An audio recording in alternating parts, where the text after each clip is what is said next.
I would like to call to order the September 7th, 2023 Vision Zero Advisory Committee meeting. Staff, please call the roll so we can establish a quorum. At this time, I am only asking those VZAC members attending in person to respond by saying here when I call your name. I want to remind you to unmute your microphones by pushing the button on the base prior to responding. Alternates, please also state your name if you are attending on behalf of a VZAC representative. Bruce Rosenzweig. Craig Pinder, Alternate Mosley Abdulrahmanov. Ted Goodenough. Joan Olivia, Here. Joan Scaria, Here. Fadi Nazar, Here. Ryan Mugridge, Here. J.C. Beery, David Willock, Here. Jean Matthews, Casey Prankin here on behalf of Jean Matthews. Bruce Guyton, Michael Owens, Christian Santa Gonzalez. Here. Jermaine Swaby, Here. Eliza Hanson, Missy Barletto, Tracy Phelps, Here. Stephanie Thoborn, Claudette DeSantos. Here. Thank you. We have a quorum. Okay, believe we have somebody coming in.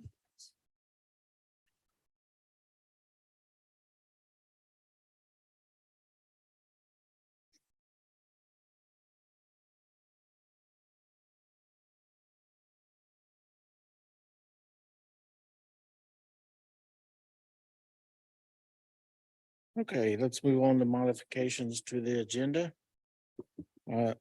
Staff, do we have any are there any additional modifications to the agenda? Yes, Mr. Chair, the following members are requesting VZAC permission to participate remotely. Eliza Hanson is requesting to attend virtually due to a staffing shortage. Michael Owens is requesting to attend virtually due to a staffing shortage. And Bruce Rosenwig is requesting to attend virtually due to a work conflict. Staff would like to add FDOT. FDOT is requesting to do a presentation on Mobility Week as an information item following the Sun Trail presentation. And we will need a motion and a second to approve the modifications to the agenda. Members, are there any objections to allowing these members to participate remotely? Seeing none, these members are approved to participate remotely. Please note their attendance if they are online. Thank you. We will also need a motion and a second to approve that. Thank you. Okay. I'll second. Thank you.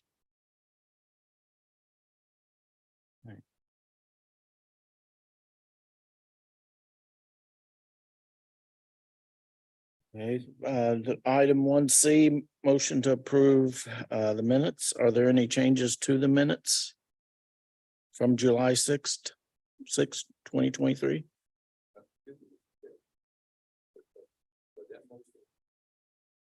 Was that motion carried to the end for the votes?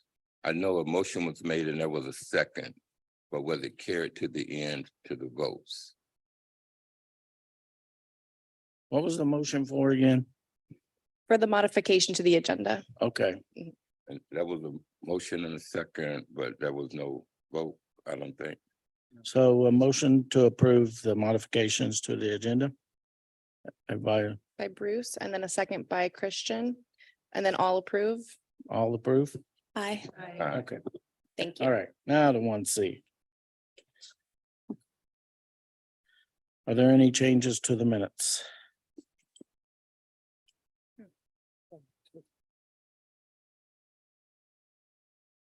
No?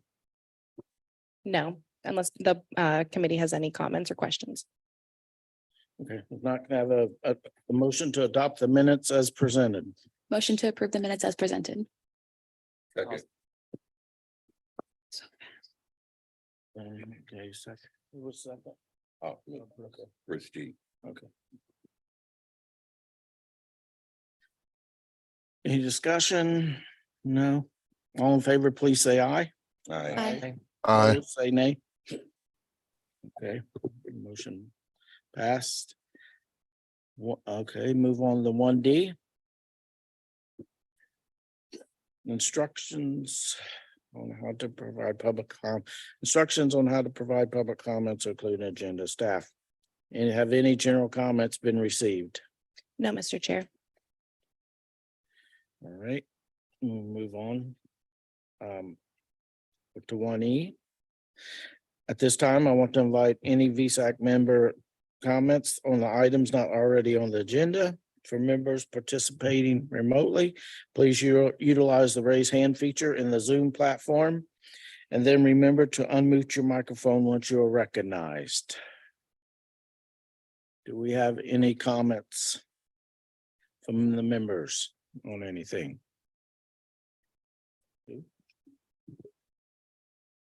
No? Everybody's quiet today?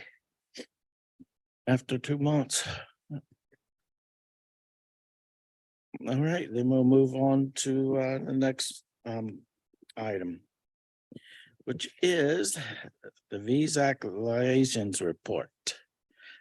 I invite Valentina to provide an update. Thank you, Mr. Chair.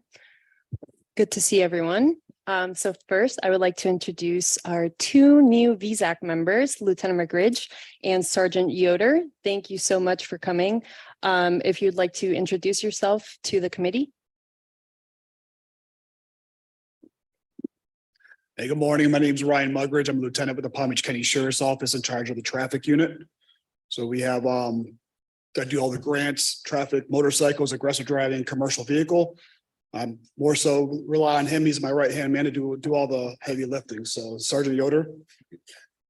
As Lieutenant Mugridge said, basically we operate the motorcycle division within the sheriff's office. We also operate mostly the traffic enforcement within the county itself. So we run from county line to county line. We also handle most of the commercial motor vehicles issues and vehicle homicide issues related to those type of events. So we have a lot of experience in traffic. We've been in previous traffic prior to our promotions and stuff. So we've been in around traffic for many years. So if you guys have any questions for us, we're here to help you and obviously give our advice if possible. And we appreciate you guys bringing us onto the board. So thank you all. Thank you. And this is the first time we have law enforcement officers on a committee. So this is very exciting, especially when it comes to Vision Zero. So thank you. So with you all, you will see a little goodie bag. In that goodie bag, you will see some informational items, mostly related to Vision Zero, and as well as a water bottle. Feel free to use that water bottle to fill up that water using our water fountain down the hall. So that is there in case you need it. So moving on to my liaison report, we're very excited to announce that we have a new staff, Sienna Atkin. She is our new public involvement specialist. So would like to welcome her. September 15th is Parking Day. And if you're not familiar with Parking Day, it's essentially an opportunity for people to turn existing parking on-street parking to public spaces. So this will be taking place September 15th in Northwood Road, West Palm Beach. The TPA will be attending, so we encourage everyone to come join us. Next is Walk and Roll to School Day. That will be October 4th. And it's actually the 27th annual Walk and Roll to School Day. So we do encourage all schools within Palm Beach County to participate in this event. We've had many schools participate over the last couple of years. So encourage all schools to participate. Next is Mobility Week 2023. Very exciting. We will be seeing a presentation from FDOT later today regarding Mobility Week. But as you may or may not know, FDOT conducts Mobility Week as a celebration to promote all modes of transportation. So the city of West Palm Beach, actually, it's the next liaison report item, will be participating in Mobility Week and doing a bicycle ride in collaboration with the TPA. So we do encourage all municipalities in the county to participate in Mobility Week. Next is the Vision 2050 survey. So the TPA's survey for the Vision 2050 Long Range Transportation Plan is live. So we do encourage everyone to please take that project, the call for projects. So if you have any projects that you are interested in seeing in the Long Range Transportation Plan, please consider taking the survey. Next is the US DOT Grant Navigator tool. And this navigator tool provides municipalities and just local governments to try and find grant opportunities. So if you are looking for any grants, I would encourage you to visit the transportation.gov/DOT/navigator website. And finally, we will be having our TPA governing board meeting September 21st. If you'd like to attend in person or virtually, we have those both options. And that concludes my liaison report. Thank you for the report. Staff, are there any public comments on this item? No, Mr. Chair. Do any committee members have any comments or questions on the liaison report? No? Well, then we'll move on to the action items. Action item A. Andrew, TPA Director of Programs, to present this item. I'm sorry, for the record, J.C. Beery joined the meeting at 9:12 a.m. Thank you. I'm sorry, did you also get me, Bruce? Bruce Guyton joined the meeting at 9:04 a.m. Thank you. Good morning, everyone, and welcome to the committee. So today, for action items, the first one's going to be our transportation improvement program. But as your first meeting, you're going to see a lot of our major documents throughout these presentations today. But this first one, it's our transportation improvement program. Our transportation improvement program is our funding with federal and state funds towards transportation products within our county. And this is amendment number 1 to the fiscal year 2024 to 2028 transportation improvement program. So we started operating under that on July 1st. So when is a TIP amendment needed? What triggers an amendment where it has to go out to public review? It's for the addition or deletion of a project. It can also be based on a cost increase of more than 20% and $2 million. Those are 2 items that trigger amendments today for the ones we're presenting. And then there's other items that trigger amendments. Just as a reminder, this only impacts products that are in the amendment listed. It doesn't impact the whole array of products that we have in the transportation improvement program. And specifically for this amendment, this is that first amendment that we do every year. It happens cyclically after the start of the new fiscal year. And what this is we were previously operating under fiscal year 2023. All the products and the funding that was programmed for fiscal year 2023, it's not always obligated. It's not always spent down. So this is a massive roll forward of those federal funds into fiscal year 2024. And this happens at a statewide level. So the state sends out their roll forward for their work program. And then every metropolitan planning organization within the state has this amendment on their agenda. So we're rolling funds from 2023 that have not been spent yet to 2024. Many of these are pretty small in scale. It could be just a couple $1,000s on projects. Sometimes it's just that the product manager may not have closed out all the phases yet on this and it's rolling. It could be a delay in the product and they just still haven't funded everything for the project or spent it down, and that could be rolling. And so there's a few of those that I'll talk through here in a second. So the summary for our program is $122.5 million. So it is a big roll forward this year. The reason for this is the majority of this is going towards Palmtran, and that's $110 million. And that $110 million of federal funds, this is actually unspent funds that they get as formula funds, Federal Transit Administration formula funds. Over a few fiscal years, this probably encompasses about 4 or 5 fiscal years of prior funding that they receive. And this goes towards bus replacements, it goes towards maintenance of their facilities, and it can also go towards operations. The reason why they have not spent this down yet is that during the pandemic in COVID, There was federal funds that came out for assistance to transit agencies throughout the United States. So these are American Rescue Plan Act funds. There's also some additional COVID relief funds that they received. They were required to spend those down first. And so they didn't have to tap into a few of their reoccurring formal funds that they received. So this is rolling a lot of those forward into fiscal year 2024. And they're looking to draw those funds down in fiscal year 2024. Next is a series of probably around another $14-15 million that roll forwards for other products. This encompasses about 40 products total, a little over that. The majority being on a few products on the strategic intermodal system for capacity. This is that main thoroughfare network of FDOT throughout our region. And then outside the roll forward, we also received 2 additional requests from FDOT. The first one is on State Road 700, Connors Highway. This is a very large resurfacing job, about 14 miles in length for State Road 700 from Canal Point all the way to 20 Mile Bend out in the Glades community. So large resurfacing that's going to be starting up here. This is increasing the construction funds from $20 million to $25 million. So the cost estimates came back. It was a $5 million increase that triggered that amendment.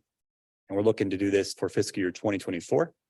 And those funds, those $5 million, those are actually funds that we're looking to get reimbursed with federal resurfacing funds. There's national highway resurfacing funds that the state uses, and they're looking to, that $5 million is from that funding pot. Next is Southwest 18th Street. And so this is a product that was submitted by Boca Raton through our local initiatives program. So one of those grant programs that we have available at TPA. Those funds, there wasn't enough funding in that pot this last cycle. There is a little bit extra TA funds. This is being switched over to the TA. So this is a new TA product that was on the priority list. And this is at Southwest 18th Street from Military Trail to Addison Ave. It's to construct 10-foot shared use pathways across the railroad. The tip does not show the construction funds for this yet. That would come out in a later version. But since there are going to be funds available, Boca Raton and SFRTA can start the design process. And this is really going towards Boca Raton, but we're adding just $5,000 in design oversight. So anytime a local municipality or the county is administering a project, a locally administered project, FDOT still has a design oversight of $5,000 just to ensure they're following the federal standards. So that's what this is. So it's going to be Boca Raton designing this, their section, and that $5,000 is just design oversight for that. And I just wanted to highlight that SFRTA is also part of this collaboration on this project. So the section that goes over their corridor, their rail line, they're required to do that section. So they're working with Boca Raton and FDOT to ensure this goes on together and consistently for this project. So that's all I have for you today. It's the roll forward projects and then those 2 additional projects. Thank you, Andrew.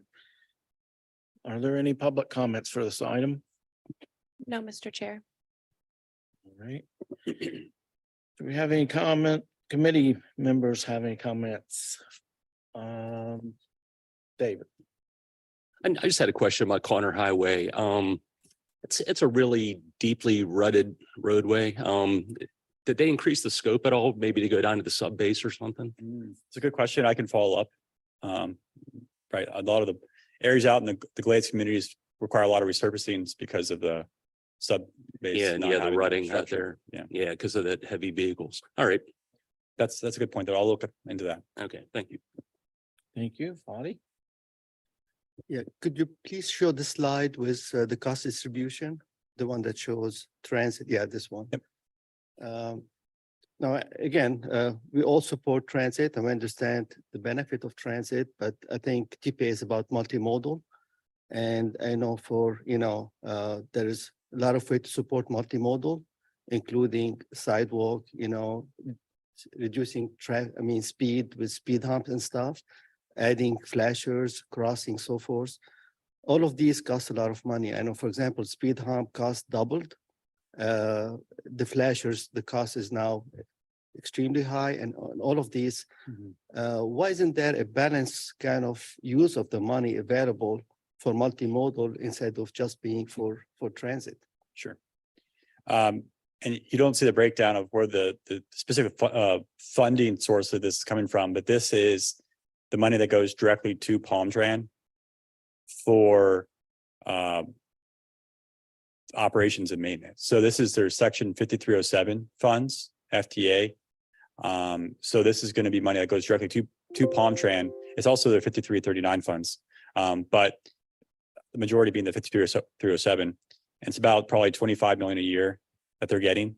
And that goes towards specifically for formula funds to operate transit service. So that's why in this graph, it kind of you see a lot of money going towards Palm Tran, but this is only that one portion of the entire tip. And this is typically their formula funds that they receive. Okay, thanks. But again, I mean, costs have increased for all kind of road improvement, and I think future funding should kind of be more balanced, I believe. Anybody else? I'm sorry. To support what Steph said, there are funds that were specifically earmarked for Palm Tran. And this wasn't like a competitive type of funding where people were applying for it and Palm Tran got it all. Now, these were funds specifically earmarked for transit for Palm Tran. So that is why most of these funds are there, and no other mode was slighted in this process for Palm Tran. So I just wanted to make that point. Thank you. Thank you, Bruce. Yes. All right. Having no further discussion, do I have a motion So move. and a second? I'll second the motion. Okay. All right, all in favor? Please say aye. Aye. Aye. Opposed? Motion is approved. All right. Part B. Where we at here? Ryan, Deputy Director of Multimodal, to present a recommendation to adoption of Amendment 1 to the fiscal year 25-29 to 29 list of priority projects. Good morning. Thank you, Mr. Chair. Brian Rusher, Deputy Director of Multimodal, here to present item 2B, the list of priority projects amendment number 1 for fiscal year 25 to 29. Very exciting topic. So an MPO's mission is realistically to plan, prioritize, and fund the transportation system. And the reason that prioritize is highlighted on the screen is that the list of priority projects is where we are directing the DOT and other agencies to put funds towards, including our federal and state dollars. In the Transportation Improvement Program development process, our TIP development process, this is the second step. So the first step, of course, is concept development. Everybody has an idea about what a project could be. You know, maybe a roadway needs a bike lane, maybe it needs a sidewalk. We include that project in our list of priority projects once it's gone through development process, and then it eventually gets fed into the draft tentative work program and the transportation improvement program. Once you have hit the step all the way on the right of the screen in the TIP, you are a funded project in the transportation system. You can go about the steps of environmental permitting, design, construction. So no funding is directly tied to the list of priority projects, but it does influence where the money goes. So our list of priority projects amendment number 1 has 2 different categories of amendment. First is the re-inclusion of a project on US 1 in North Palm Beach back into the list of priority projects, and then 2 additional projects added in for the shared use non-motorized trail system projects. These are state dedicated funding sources, and we have received 2 project requests to be amended into the LOPP. We'll dive into both and to the funding program right now. So the first project is on North Lake Boulevard on US 1 from North Lake Boulevard to the Parker Bridge. This is an existing 6-lane roadway with 2-lane roads on either side. The town of North Palm Beach has requested that the Department of Transportation review and analyze the 6 to 4 concepts of where we would repurpose the outside travel lane from a travel lane to a shared use path, landscaping, and bike lane. This would result in 2 12-foot wide shared use paths on either side of the road, a 5-foot bike lane, and then 2 through lanes on either direction with a median, landscaped, or center turn lane. What's good about this project being re-included is that before the concept hadn't gotten through all the approvals process, and now that District 4, Department of Transportation, and Central Office have both approved the concept. In addition to this, the Village of North Palm Beach has adopted complementary land uses to this type of roadway. So they are looking at what the roadway treatment is as a 6-lane road right now and saying we can't accomplish multimodal goals that we have in the current configuration. So they've actually adopted land development code modifications, which would bring buildings closer to the street, put parking in the back, and facilitate more walking and bicycling rather than a more auto-oriented development pattern, which is permeating through the corridor today.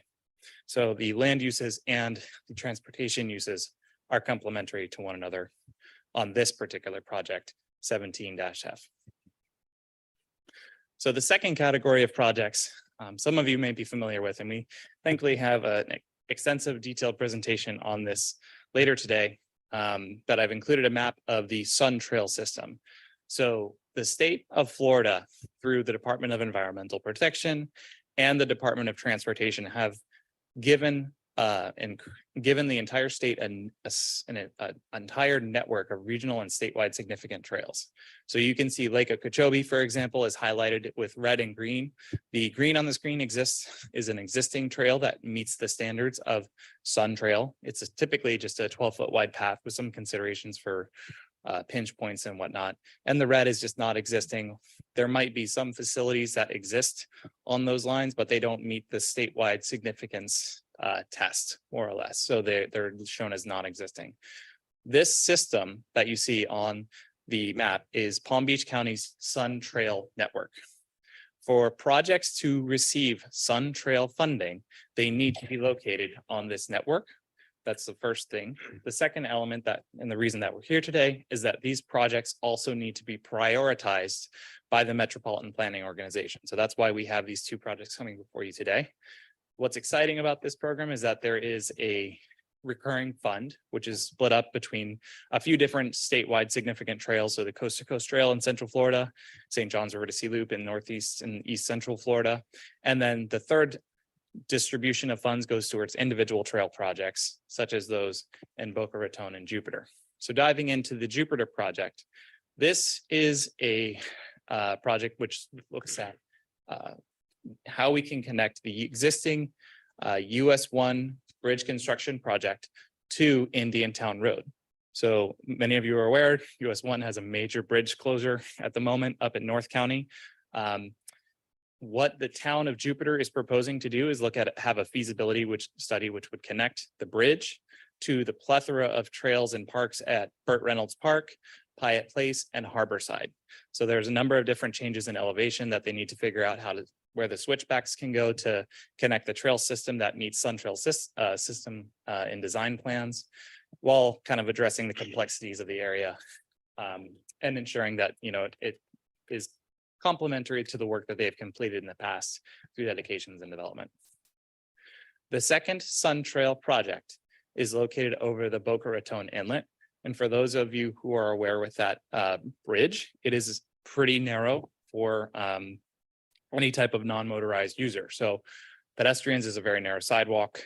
Bicyclists are sharing a travel lane and is a fairly steep incline to get up over the bridge. So for what it's worth, those non-motorized users are traveling at a fairly low rate of speed. The city of Boca Raton has requested $3 million from the Sun Trail program for feasibility study and design. This is complementary to bridge work that is ongoing with the Florida Department of Transportation's Bridge Rehabilitation Program. That's programmed between 24 and 28. So the town is, or excuse me, the city is hoping to complement those funds with additional SunTrail funding.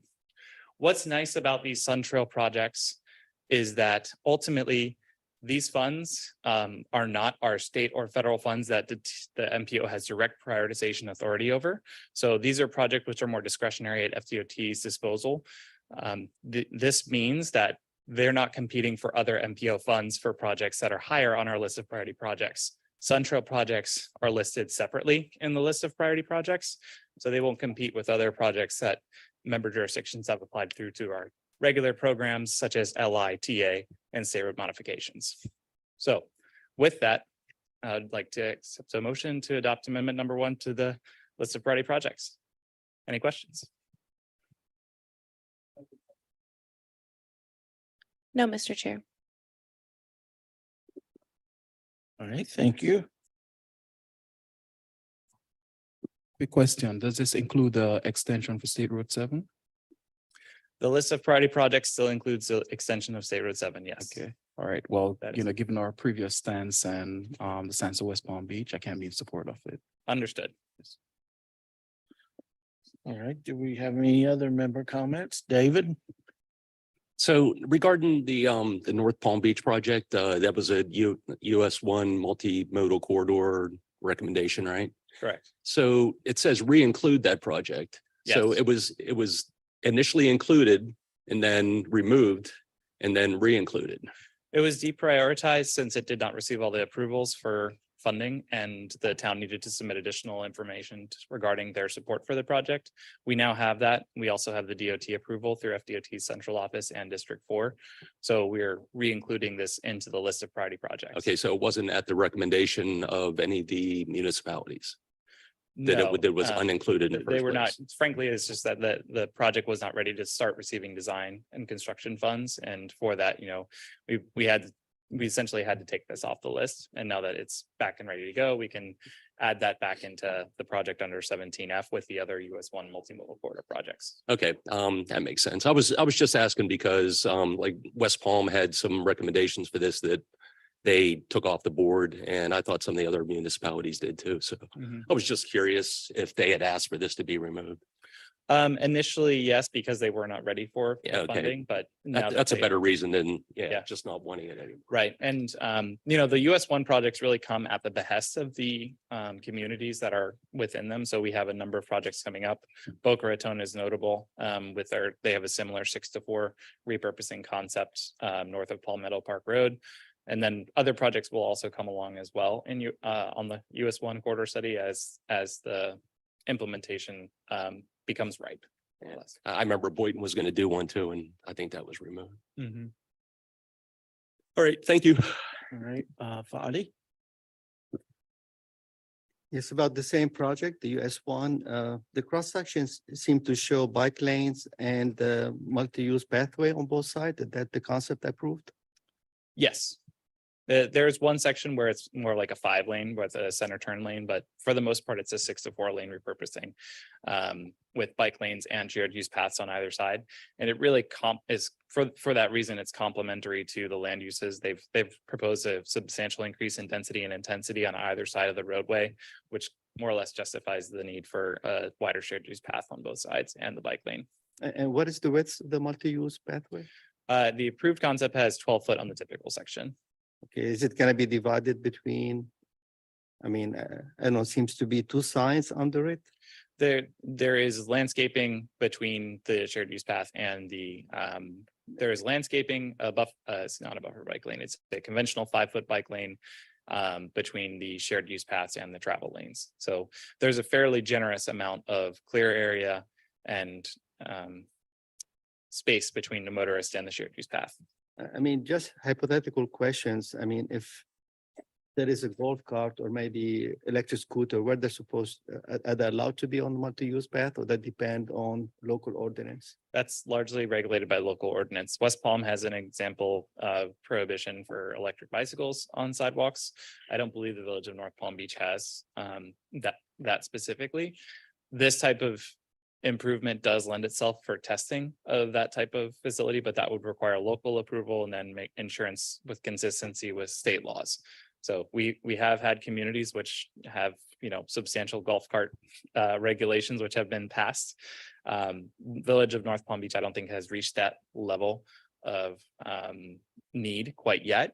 But I know that with the recent influx in population, there's been a larger swell in demand for golf carts. So it's something that I think will need to be tested and monitored closely, but I don't believe that at the time, this was not a consideration of the project, and therefore they'd have to follow the state laws that are on the books now. Just curious, if somebody, using electric scooter, are they supposed to be on the bike lane, supposed to be on the sidewalk, or they're not allowed? The state doesn't speak to that. I don't believe that they're allowed to use either sidewalk or the bike lane. Maybe esteemed law enforcement would like to, speak to maybe some of the circumstances, but really it's largely user discretion, because state law doesn't necessarily speak to one use of the facility or the other. I believe that it's largely regulated at the local statute or local code level, not so much in state. Electric scooters, should and shall are very different questions. So some electric scooters have capabilities of going 40 miles per hour. I've ventured to say that that's not something that's appropriate to be mixing with pedestrians. But that, lo and behold, are those considered the right type of vehicle for a bike lane? That's, I think that the state statutes maybe haven't necessarily kept up with the advent of technology. That's, And what is the supposed design speed for US one? Or Excuse the me? posted speed? What would be the posted speed on US I one? believe I'd have to check, but I was gonna say I believe it's 35 miles per hour. I'd have to check the report to make sure that it's consistent, but I'm pretty sure with this section, you could maintain a 35 mile per hour speed limit. So I think by Florida statute, if you have, let's say, a golf cart kind of, I think it has to be registered or something as a low speed vehicle, then it's allowed to go on road under 35 miles an hour or up to 35 miles an hour. Yes, there's provisions for certain types of vehicles which look like golf carts that are not necessarily They need to have a tag and They registration. have to have and tag, insurance. lighting, signals, seatbelts, the basic safety features that a motor vehicle would have, and they have to operate on roads less than 35 miles per hour or less. Okay, thank you. You know what? Hearing no further discussion. Do I have a motion to recommend adoption of Amendment 1 to the fiscal year 25 to 29 list of priority projects? So move. Okay, Bruce. I'll second the motion. Okay.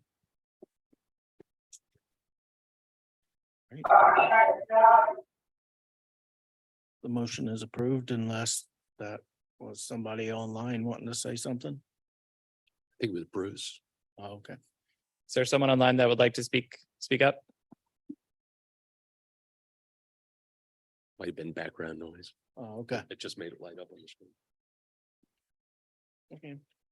Mr. Chair, Yes. I'd be curious to know if the officers have any comments about this discussion that just took place. You good? Okay. Welcome to comments. Really, our Village of North Palm. Could you use the microphone, please? That's the Village of North Palm's primary jurisdiction, so there are going to be some stipulations that the municipalities have to use golf carts versus the unincorporated areas. So Fatty is correct, they can drive golf carts on roads in a municipality if they're registered. So that does not affect us in unincorporated or some of our contract cities that would. But I think we're good to go with it. If I'm allowed to speak or not, but Yeah. okay, I know I'm an alternate, so I'm not allowed to speak in certain areas, but reference to the electric motors or scooters. Pedestrians always have the right of way no matter what on the sidewalks, according to state law. Obviously jurisdictions can create whatever ordinance they like to create. But the state law usually trumps over most of the ordinances anyway, but throughout most of the state and the county, pedestrians always have the right of way, no matter what. So electric scooters are not considered a motor vehicle under the definition of the state statute. So just like a bicycle has to give the right of way to a pedestrian itself too, they're still allowed to use the sidewalks just like electric scooter is. But Mostly a vehicle's definition is like a gas powered type of vehicle, like golf carts and such. So technically a scooter will have a right to use the sidewalk, but also has to give that right away to the pedestrian itself.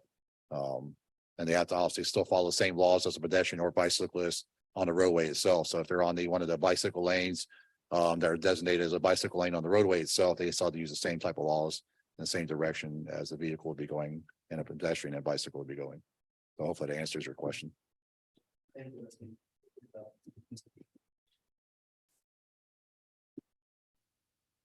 Okay, thank you, Brian. Move on to the next item.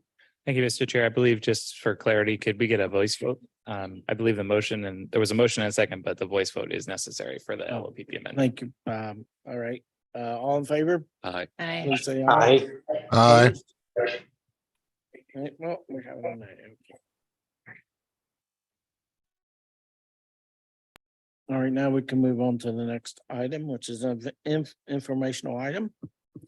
And I invite Nathan to present this item. Good morning, everybody. Nathan George, I'm the Long Range Transportation Plan Coordinator. Excited to talk to you today about the 2050 LRTP, but you're going to have to wait till the next item for that. I'm here to talk to you first about the 2045 plan and an update we're calling Amendment 2 to this plan. So as you know, the Long Range Transportation Plan is a core product at TPA. It is what guides our investments over the long term.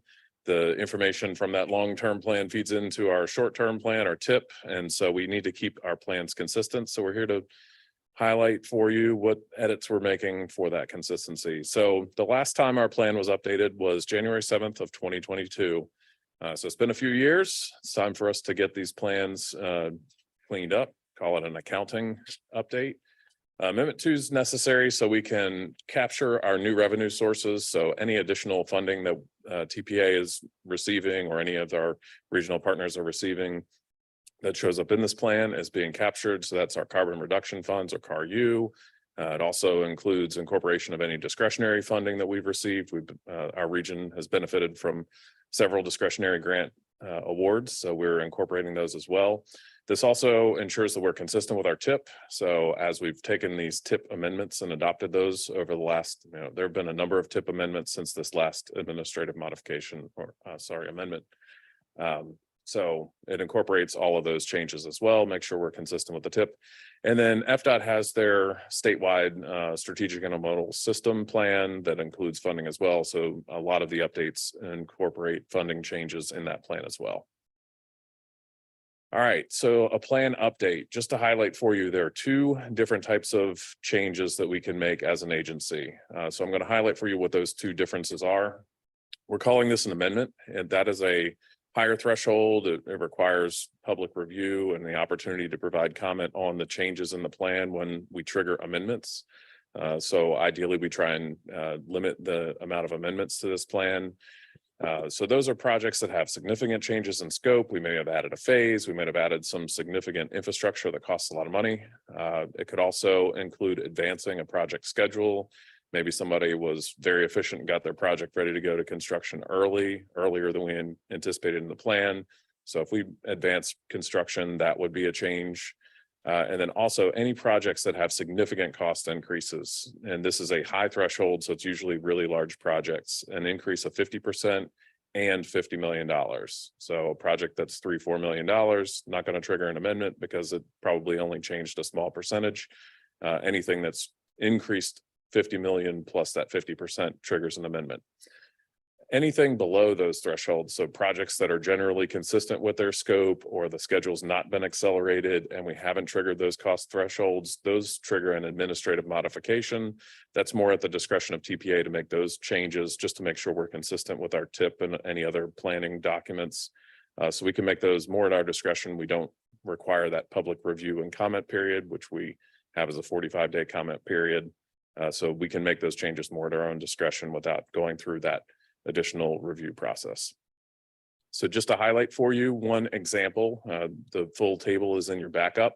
This is the FDOT cost feasible table. It shows that the majority of the updates in this plan, as highlighted in yellow, are their administrative modifications. So they don't trigger that higher threshold. They're really just something that the agency is ensuring that we have consistency in the plans. That sort of orangish color is the amendment. In this case, it's a turnpike project where a phase was added. So this wasn't in the long-range transportation plan before, but we've added this phase to be consistent with the strategic intermodal system plan. And this just adds some design funds for our northern termination at the county line where that phase was added. Another aspect of an amendment that's a little bit different than administrative modification is it requires the agency to ensure that we have a fiscally constrained document. So we've got costs, expenditures, and we've got revenues, and those two need to balance out. We can't have, oversubscribed costs and not have revenues to back them up. So table 23 of the document demonstrates that we have revenues that match the expenses included in the plan. As shown, they're all highlighted in yellow on the table. And this also captures all those increases in revenue sources that were added over the last, say, 18 months. So this document we need to adopt so we have that consistency with the TIP and the SIS plan. So what we've done is posted a full copy of the document to our website for public review and comment. That was posted last Friday. We're presenting to committees and boards to provide you a first opportunity to review this update. We'll be bringing it back at the October 19th board meeting for adoption by the board as amendment number 2 to our long-range transportation plan. That concludes this presentation, and I'll be happy to answer any questions.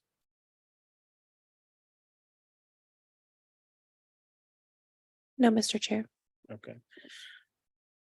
Do we have any committee member comments? No? Okay. And part B? All right, so next item.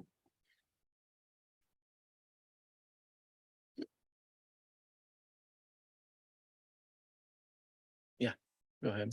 I'm just giving them a second to pull up the presentation. So next part B is where we do talk about the 2050 plan, which is a major initiative that the agency's been working on. I'm really excited to come and talk to you all today about LRTP 2050, what we're calling Vision 2050. Several exciting updates that we want to highlight for you. And the big one is the call for projects. So all of those projects that were in that big table, we put those into our plans as we do our 5-year updates. And we're going to highlight for you how we're starting to incorporate some of those projects. First, want to highlight for you the schedule. We presented a couple months ago with the goals and objectives. We're through that process pretty substantially. I'll highlight how we're going to close that out. We're currently in the call for projects phase, which is a really exciting part of this process. First, want to highlight for you some public engagement. You heard about it in the liaison report. We have a public survey that we'll call it 2 parts for this presentation. So first, we did a statistically significant survey, polled folks around the county to get their feedback on various transportation issues. We're starting to get some feedback from our consultant team on that and start to figure out how to present that information, but that's been concluded early August and staff are starting to digest the results of that. And then we've taken a copy of that survey and posted it to the website so that it's live online. Anybody around the county can go in and submit responses. They will not be part of the statistically significant results, but it will give us a lot of additional data about folks' perceptions and what they believe we need to be investing in, things like that. So you can go to our website and fill that out. We're also working on some additional public output or public outreach and input opportunities, hopefully a map and some other opportunities for folks to provide input before we get down the road to the part where we talk about projects. Want to highlight for you 2 upcoming workshops. We're going to have a virtual Zoom meeting on November 14th to just present a lot of information about the Vision 2050 LRTP update. So November 14th in the afternoon, 3:30 to 4:30, that'll be hosted on Zoom. Very easy to attend from wherever. Then we're going to have a 2-hour morning workshop here in the boardroom on November 16th from 9 to 11 a.m.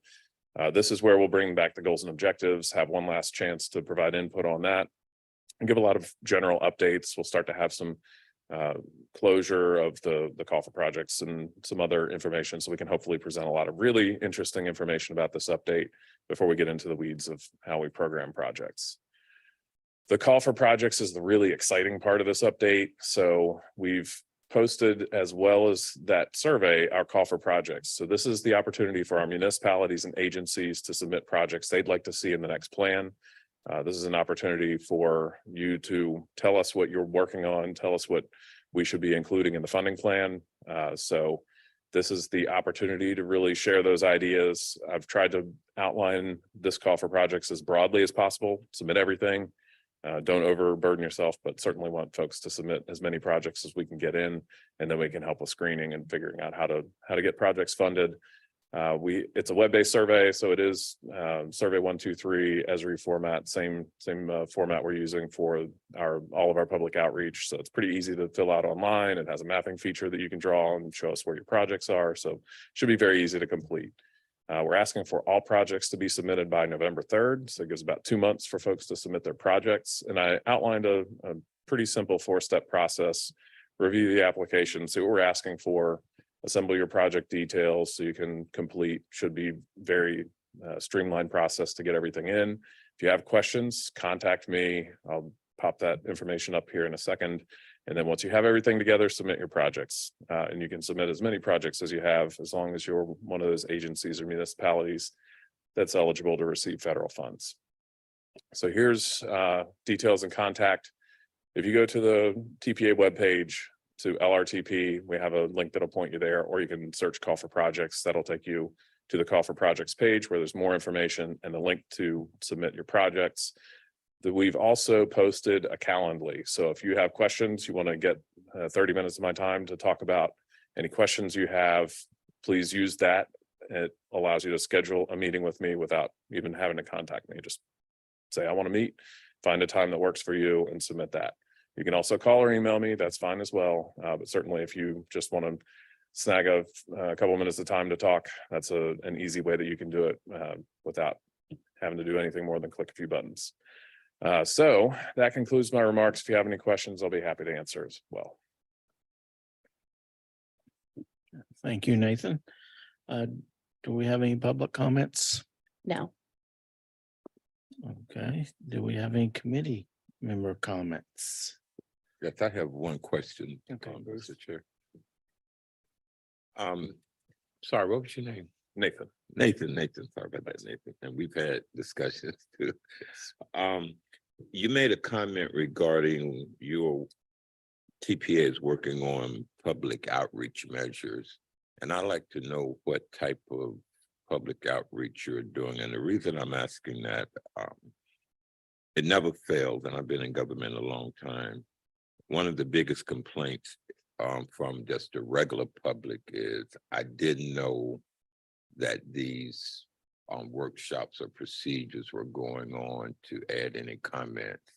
So, and of course, there are measures taken to notify the public. And it's at the last minute that many surfaced and said that I didn't know this was going on and these are my comments. So what kind of measures are you taking to inform the public? Just, I mean, not just us. Right. The regular public. So I would say, we've started with what we're doing right now, pushing out a lot of information on our social media pages, and information is going out through our e-news blasts. So that's probably right now the most visible way that we'll reach folks is folks who are already engaged here. We haven't rolled out a full strategy to start reaching out to the community more broadly. That's something that we'll be conducting over concurrent with the call for projects and what I've just highlighted, the tools that we're currently using that will increase exposure. Anybody who talks with us who's not familiar with the agency already, we've added a sign, like a sign up in our LRTP page that they can put their information in, ensure that they're receiving updates from us. So that will allow folks to receive periodic updates. And the goal of our outreach strategy with the long range transportation plan is going to be to get out to the community while we're in this phase of the process. We're starting to compile ideas. We're finalizing our goals and objectives. We'll have the goals and objectives go out as a survey as well, to make sure we start to build that awareness of this update. And then the goal is that we need to bring folks back at a point early next year, I'd say like February, March, somewhere in that time frame, to make sure that they're informed that the plan update is going to be available for them to start providing input on what are the projects we're considering, any additional input that they want to share at that point. That's, I would say, the more critical phase for folks to be aware that they can provide input at that phase of this LRTP update. So it's right now, it's really about building awareness within the communities.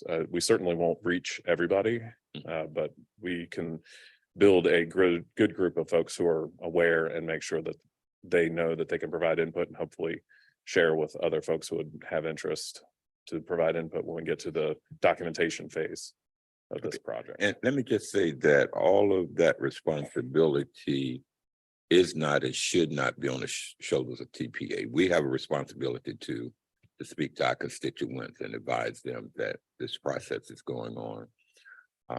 But for me and for us, I like to be able to share the methods that were implemented to notify them when some may say that the effort wasn't made. I need to know what is being done, and I can share that with my constituents. Yeah, we will certainly be keeping everybody on our committees and the board informed of opportunities to share information. A lot of, you all receive our e-news blasts and Transportation Tuesday, all of those things. So all of this information is being pushed out through those channels and through social media. We certainly encourage you to rebroadcast that information through your social media channels. So we can certainly provide some guidance to our partners to ensure that you're helping spread the word and get folks to sign up and stay engaged. Thank you. Thanks for your comments. Any other comments? All right, thank you, Nathan.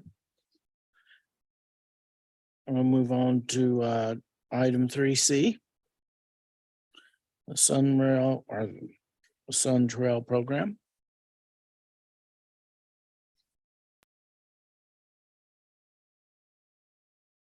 And please introduce yourself because I'll probably mess up your name. Good morning, everyone. My name is Rebecca from the Florida Department of Transportation. And I'm here to provide a presentation on the Sun Trail Network.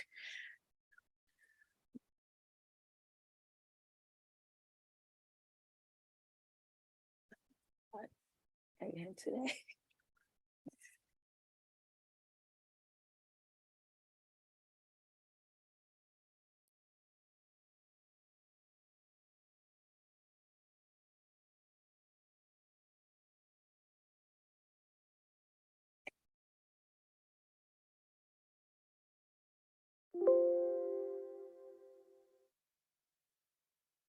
Sorry for the technical difficulties. So the Sun Trail was started with a legislative session, and that information is on the screen. Initially, when we started at $25 million. And I'm going to go a little bit more in detail to show you how the $25 million spent. This last legislation session, we got an influx of $2 million. And my goal this year is, as a Sun Trail coordinator, is to actually get as much of that funding here in our district. The other areas up to the north, like St. Lucie County and Martin County and Indian River, they're in different stages at this point in time. So they're funding, they've completed the have application in for all their segments. So Palm Beach and Broward are the next two counties that we need to start focusing on. So that's the reason why I'm here today, to just give you like a brief overview. Now, the Sun Trail also needs to be on the Florida Greenway and Trail, which is a trail system that starts all the way from Maine all the way down to Key West. And the goal is to have like a connected trail all the way from Maine, as I said, to Key West. So we have a lot of gaps in our system currently, and we would like to get those filled, especially in the District 4 area. For example, St. Lucie County has gotten so far up to date over $28 million. and still counting, because as I said, they're in different phases. They have anywhere from feasibility to design, and they actually have one that's already been completed.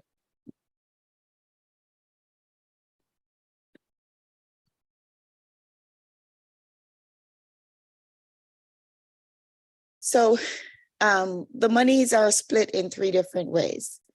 There's 2 regional trails, as Brian mentioned earlier, the Coast to Coast and the St. John's Sea Loop. And the other third of that funding goes to the rest of the state or the other individuals trail. That's where we fall in.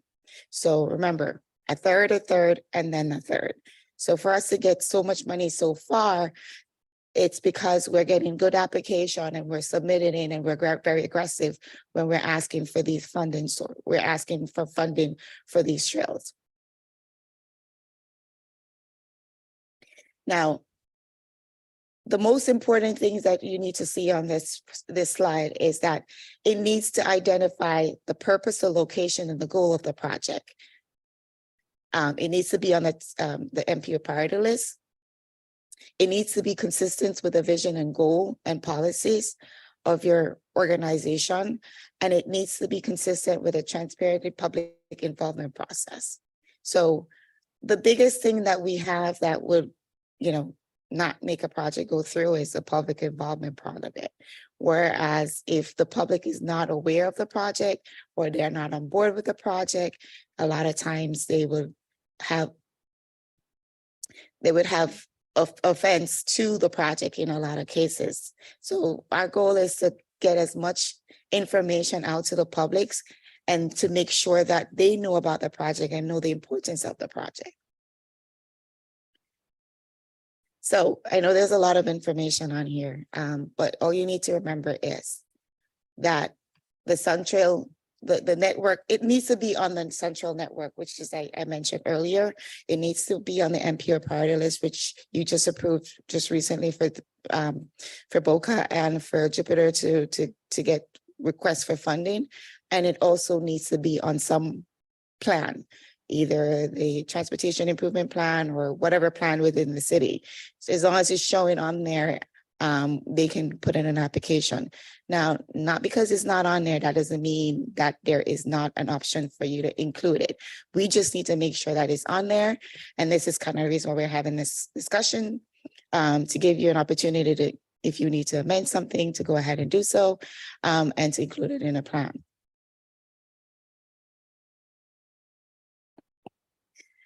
As I said, there's a lot of information on these, and I'm sorry about putting so much information on it, but I wanted to make sure that you guys are aware, and the fact that you have the presentation in front of you, you can really look through it at a later time. But the most important thing on this for me is that it enhances safety for pedestrian and motorists.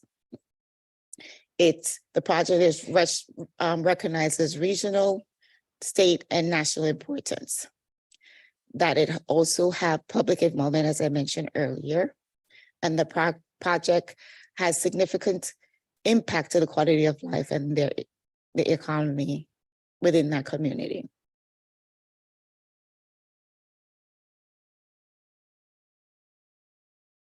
Now, I put this slide on here because that's one of the questions that people ask me a lot of time. What does it cover? So there's 4 things that it covers, and I will go back to this presentation, to the slide in a few minutes. It covers 4 things if you look it up in the system, online. So the first thing we cover is a feasibility / PD&E. That's a study to make a determination of whether or not it meets the criteria. The second one is right of way, but unfortunately in the past we have covered right of way, but because it can be significant in costs, we have decided not to do that. So if the project needs right of way, then we are asking that the city or the entity who's put in the application would be responsible for the right of way costs. We cover design 100%, and we also cover construction 100%. Now, we do not cover the bells and whistles. We just cover the basic, in the sense, as I mentioned, the feasibility, making sure that it's feasible, the design, to design the project and to construct it. In most cases, it's not concrete, it's actually asphalt, and it has to be a 12-foot path. Now, we in the past, we have reduced it from 12-foot to maybe 10-foot based on economic issues or environmental issues. So even though it says a 12-foot path, sometimes we can get variance if there's a good enough reason as to the reason why we cannot build a 12-foot path.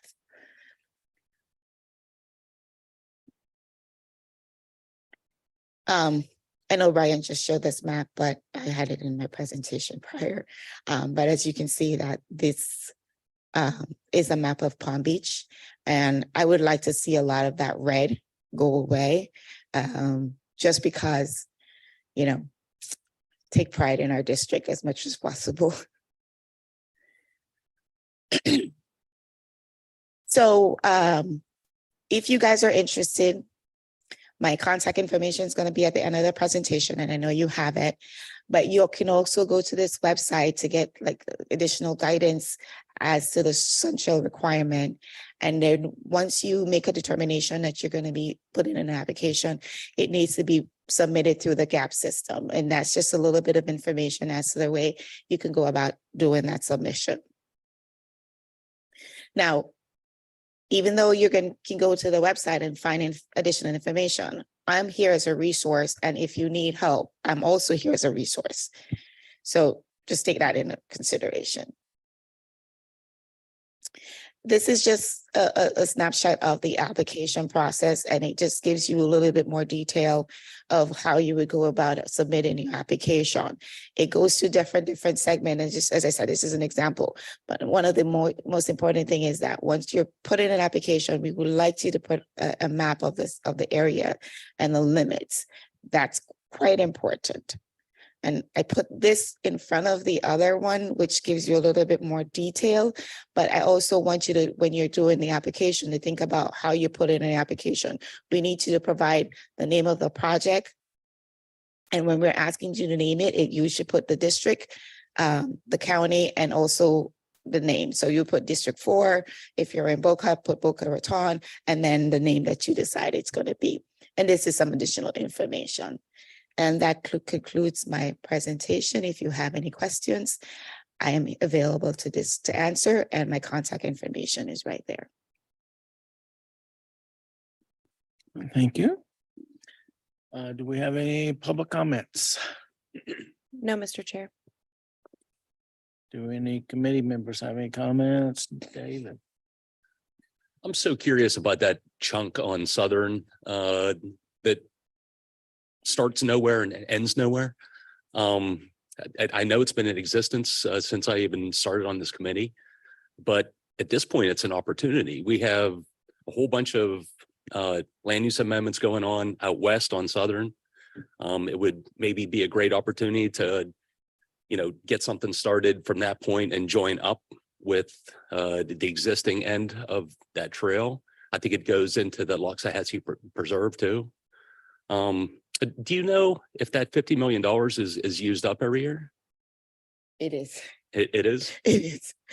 As I mentioned, every year we have remember that $50 million is split into 3 different ways, right? A third goes to one of the regional trade, another third, and the other third literally covers the rest of the state. I constantly, once I get my project into the system, I'm always asking for that next phase. So I'm always getting millions and millions of dollars on a yearly basis. So we use that money up. And I'm only one district in the entire state of Florida. Is it a first come, first serve sort of thing? Or is it the best project, most eligible in the cycle? So as long as it meets the requirements that I mentioned earlier, that it's on the MPO priority list, that it meets all those things that I mentioned earlier, and it's feasible, then it's not necessarily a first come, first serve. It's based off how you would present the project, first of all. And once it gets to us, then we go through a scoring system and making sure that it could go to the next level. Once you get to central office, they also go to another scoring criteria. Once that it's made a determination and they put it in the system, it goes all the way through. Now, if you provide a good write-up, any project can go through as long as it meets the requirement. If you're asking for $5 million to do a feasibility study, chances are you won't get it on the first year. But if you're asking for 200,000 to do a feasibility study, chances are you'll get it maybe by the next fiscal year. So it all depends. And you know, if you have additional questions, and maybe it works out for everybody for me to answer these right now. But it all depends. There's no rhyme or reason on how they do the selection. It's based off of available funding and what projects are going to be going in that fiscal year. When's the beginning of the cycle for? It usually begins in August and it ends in December, the application cycle. So if you're interested, you can give me a call and we can discuss giving you additional help to actually complete the application or walk you through the process. Okay, I am interested. See how I can make it work. Thank you. No problem. And just to, oh, go ahead.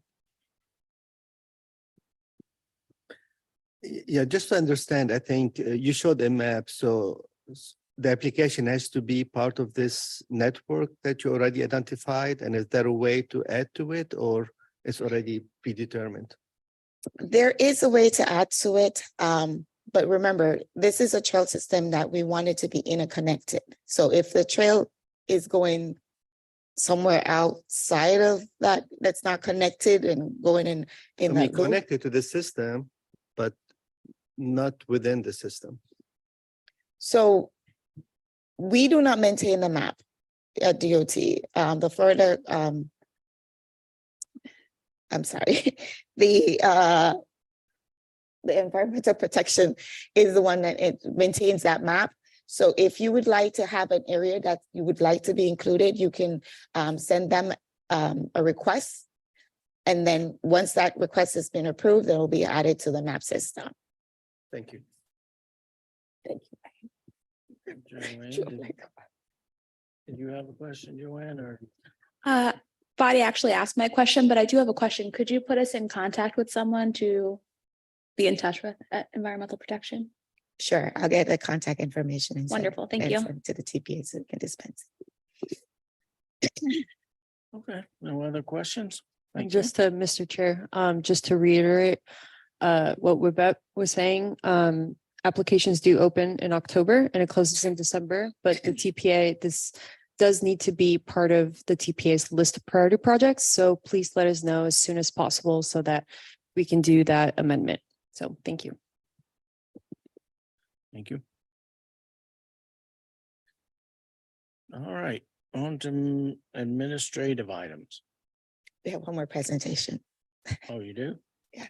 Okay, my bad. That's all right. Again, my name is Webet. The Mobility Week coordinator for Yeah. which is also a district-wide statewide initiative. And what Mobility Week entails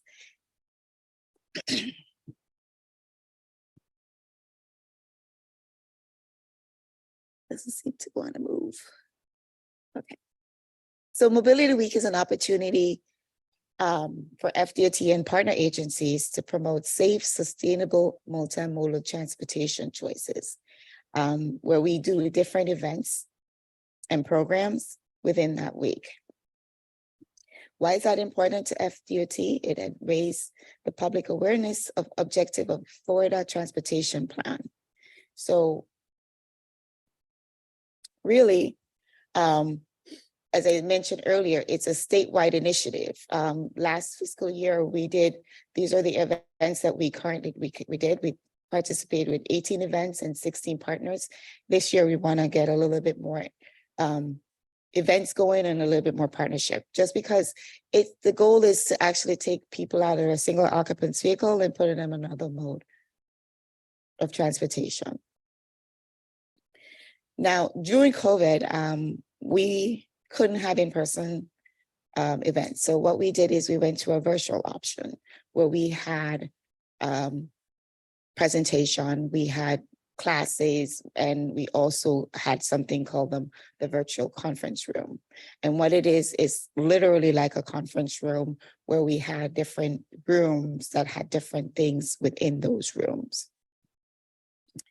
This is an overview of the beginning of the main hall. You walk in there, or you virtually go in there. And there's different areas and different things. Once you click on the link, it takes you somewhere else. Now that's the link to the actual room. Once you go on the elevator, it takes you to the different areas, the different districts. We are in District 4, so it takes us to District 4. As you can see, we created what we wanted on the District 4 website, District 4 site. As you can see, we made sure we had information for all of the transit agencies, different areas that we thought were important. So if you have anything that you would like us to put on our District 4 site, please let us know and we will make sure it's added. So it's a way for you to get views and to get your message out there, for that matter. And as you can see, we had a good amount of people that visit our room last fiscal year.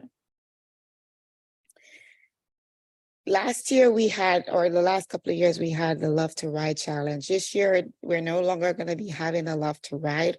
We're going to be having a new system. This system is going to cover not only biking, but it's going to cover transit use. It's going to cover scooter use. It's going to cover walking use. It's going to cover bicycle and any other mode of transportation except the car. So unfortunately, I don't have enough information to provide to you in details, but I will provide it to the TPA as well as soon as I get the final information, and they will dispense it to you. This is just some pictures of different events that happen here in our district. If you look at the top two pictures to the right and the left, that's a white cane event that happened here in Palm Beach. And most of these pictures are in the Palm Beach area. The TPA did a bike ride, which is highlighted here. And also we had a lot of different community events that we attended.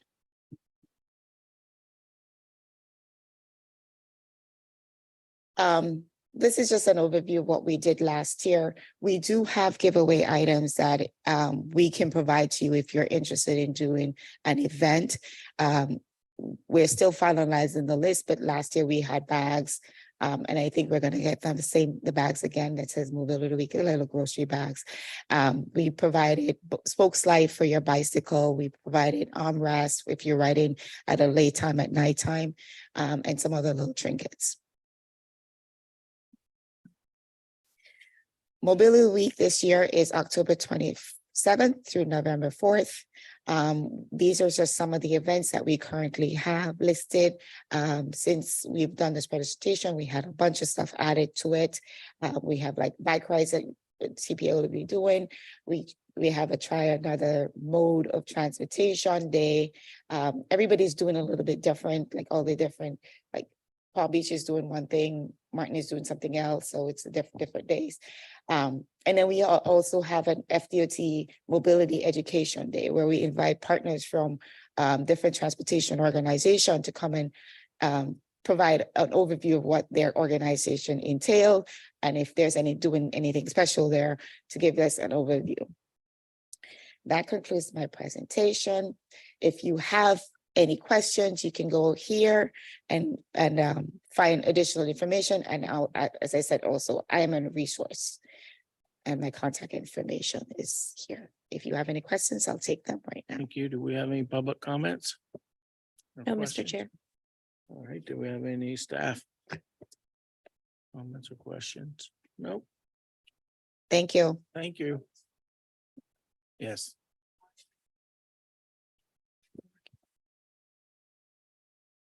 Thank you.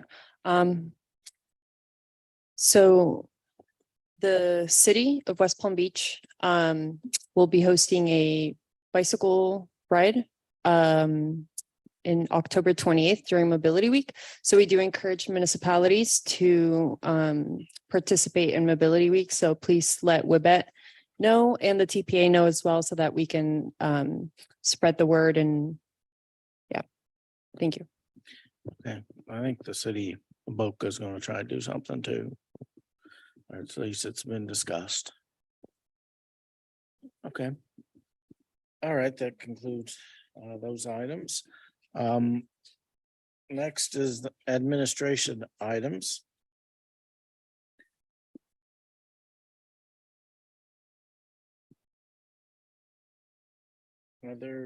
We have the governing board summary points, July 20.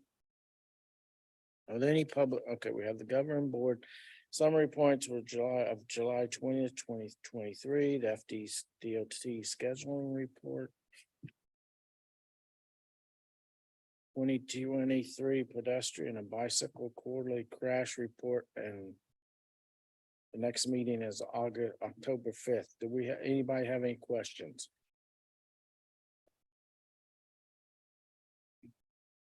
Or comments? I like to, I've got a. Go ahead. I just want to thank you guys for joining the committee. We've been asking for it for a long time. It'll be great to have your perspective. We didn't really have a lot of law enforcement type questions today, but sometimes they come up a lot. So we appreciate you guys being here. Yeah, I have a comment.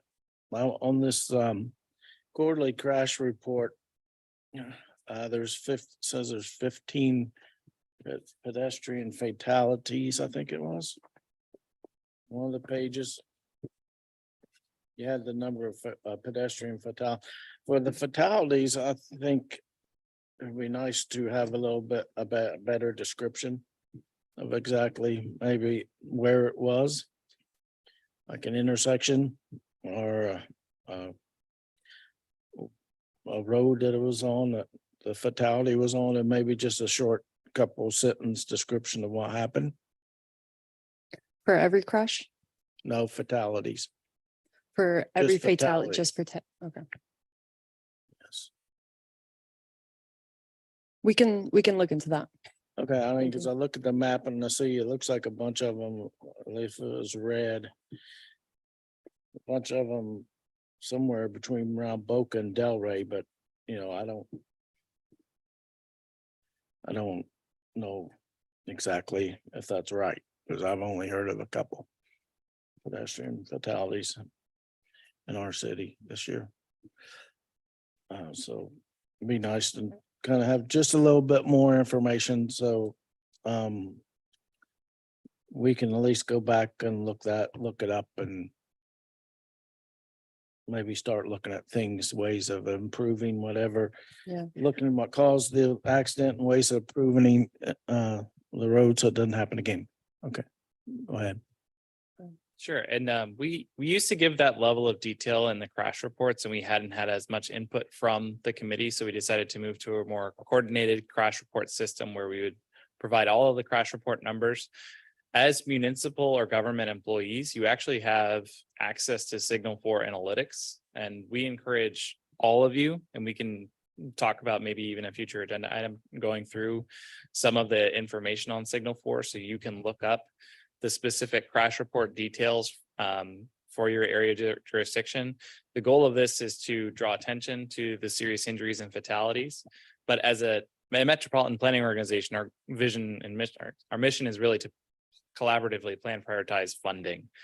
We don't really have the opportunity to make adjustments to the roadway without the request of our member jurisdictions. So we will continue to push that. And Tracy, we're going to look into the crashes and send you a little bit more details on them. But I highly encourage you to go and check out the crash reports. I know, Fadi, you have a great system that you can utilize at the county to evaluate the information.